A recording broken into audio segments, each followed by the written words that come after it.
हाय दोस्तों, उत्तरायण के एक और नए एपिसोड में इधर उमेश जी ने लगा दिया है पुलिस पे फोन वंश को पकड़वाने के लिए, क्योंकि गाइस घर में सबसे ज्यादा ड्रामा चल रहा है इस टाइम। बहुत बुरा हल कर दिया है वंश ने।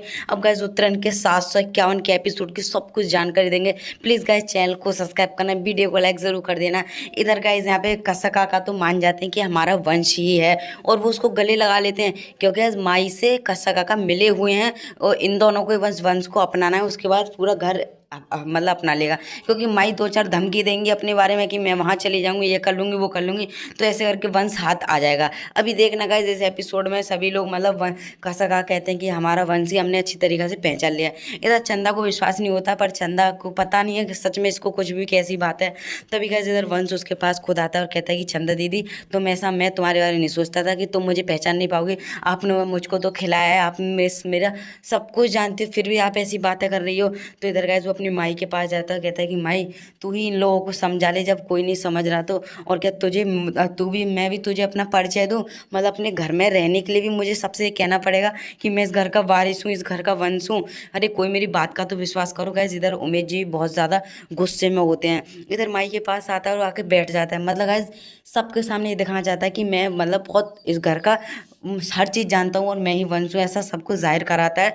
तो गाइस माई को कदमों में गिर जाता है और माई को थोड़ा मतलब प्यार की भावनाओं में बात करता है ऐसी में कि माई तेरे बिना मैं नहीं रह सकता था, कुछ पुरानी दो चार बात मार देता है। इस बार गैस माई के थोड़ी शरीर पिघल जाता है, मतलब माँ की ममता थोड़ी हो जाती है नर्वस। तो वो गैस उसको मतलब लगा लेते हैं गले से। और इधर गैस उमेश जी और इच्छा बहुत ज़्यादा सब गुस्से में है, दादाजी भी, कि ऐसा हो नहीं सकता, पर यार घर के लोग नहीं मान रहे हैं। इधर गैस माई उसको मतलब रोने लग जाती है और उससे कहती हैं कि हमारा वंश आ गया, हमको उम्मीद थी कि तू ज़रूर आएगा। अब गैस उससे दो चार बातें करने लग जाती हैं। वंश भी कहता है कि माई मुझे पता था कि तू मुझे ज़रूर पहचानेगी और मुझे विश्वास करेगी, मैं तेरा ही बेटा हूँ और तेरा ही अंश वंश हूँ। अब तो इस इच्छा से कहना कि ये मेरी बातें माने, ये मुझे ऐसे क्यों देख रही है, क्योंकि गैस इच्छा डर के मारे उसे देख रही थी थोड़े गुस्से की नज़र से। तो वो खुद कहता है कि ये इच्छा मुझे ऐसे क्यों देख रही है, माई इसको ही तू कहना कि मैं हमारी बात माने और मैं ही वंश हूँ। तो गैस इधर माँ की बात खत्म होती है। इधर गैस ठकुराइन मिलने आती हैं तपस्या के पास और तपस्या से कहती हैं, तो इनके बीच जैसी बात चल रही होती है तो नानी बीच में कूद पड़ती है और नानी कहती है कि अरे इन दोनों के बीच तो हमेशा लड़ाई झगड़े चलते रहते हैं। फिर शादी के बाद कुछ दिन तक ही शांति रही, फिर छोटी मोटी बातों पे कभी दामाद जी भड़क जाते हैं, कभी बहू भड़क जाती है, इन दोनों के ऐसी लड़ाई झगड़े चलते रहते हैं। मतलब नानी ने थोड़ी मतलब पिन मार दी ताकि उसको ये ना लगे ठकुराइन को कि हम इस घर में रहते हैं, लड़ाई कराते हैं। इसीलिए नानी ने अपने बचाव के लिए पहले से पहले ये बात कह डाली कि इनके बीच झगड़े चलते रहते हैं। तो ठकुराइन ऐसे वो थोड़ा नाराज होते हैं, कहते हैं कि तपस्या बेटा तुमको ऐसा नहीं करना चाहिए, तुम्हारा पति है, बच्चा है, तुमको मतलब एक माँ की ज़िंदगी जीनी है अच्छी तरीक़ा से।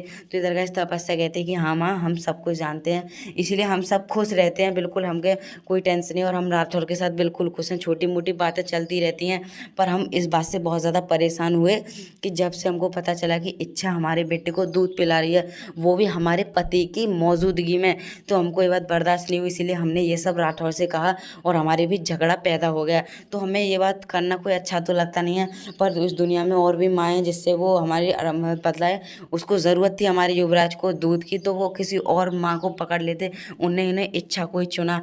तो गाइस इधर वो कहते हैं कि हमको लगता है, इच्छा तपस्या कहती है कि ना हम अच्छी माँ बन पाए, ना अच्छी एक बेटी बन पा रहे हैं। तो उसको अपने ऊपर बहुत दुख है। इधर ठकुराइन कहती है कि नहीं, ऐसा नहीं सोचते, सब कुछ अच्छा होगा, बस तुम विश्वास रखो, तुम्हारे पति बहुत अच्छे हैं, जो हो गया सो हो गया। हमने वीर से बात कर ली कि आगे से ऐसा कुछ नहीं होगा, तुम इस बात की अपनी टेंशन दिल से निकाल दो, क्योंकि हम वीर के पास गए थे, उन्होंने कह दी, गारंटी ली कि आगे से ऐसा कुछ नहीं होगा, मैं इच्छा को ऐसी किसी चीज़ की इजाज़त नहीं दूंगा, और फिर तुम्हारा फैमिली इतनी अच्छी है, अब आगे से कुछ नहीं हो सकता। तो गाइस इधर तपस्या कहते हैं कि ठीक है, हम अपनी माँ की बातों को मानेंगे और घर को अच्छे से एंजॉय करेंगे। तभी गाइस इधर माई आती है दादाजी के पास और कहती है कि दादाजी, आप तो सब कुछ जानते हो, अगर इसकी बात एक बार तुम नहीं मान, मतलब इसको बहरूपिया मानते हो, तो एक बार इसकी बात सुन लो, ये कहना क्या चाहता है, उसके बाद तुम जो चाहो उसके साथ कर सकते हो। तो गाइस माई सिफारिश लगा रही है वंश के नाम की, तो क्योंकि उसको तो पता है कि भाई अगर मैं चाहूँगी तो ये घर में रहेगा, मेरी ज़ात के बिना नहीं रह सकता, इसीलिए माई ने सबसे बात की। तो इधर उमेश जी कहते हैं कि नहीं, ऐसा नहीं हो सकता, कोई किसी की बात नहीं सुनेगा और ना ही मेरी बहू से कोई कुछ कहेगा। मैं, इच्छा बिल्कुल सही कह रही है, वंश लौट के ही नहीं आ सकता, और ये तो कोई बहरूपिया है, मैं भी पुलिस को फ़ोन करता हूँ और अभी इसको पकड़वाता हूँ। अब गाइस जैसे ही पुलिस को फ़ोन लगाने के लिए जाते हैं, तुरंत ही सामने आके कहता है, इसको डर तो है पुलिस का, तभी कहता है कि अरे तुम अपने बेटे को पकड़वाओगे, तुम पुलिस में फ़ोन करोगे, तुमको जरा सी शर्म नहीं है कि तुम्हारा बेटा इतने सालों बाद घर आया है, फिर भी तुम ऐसा काम कर रहे हो, अपने बेटे को पुलिस के हवाले करना चाहते हो। अब गाइस अगले एपिसोड का इंतजार करना, चैनल को सब्सक्राइब करना, पूरा एपिसोड कलर्स पे देखना।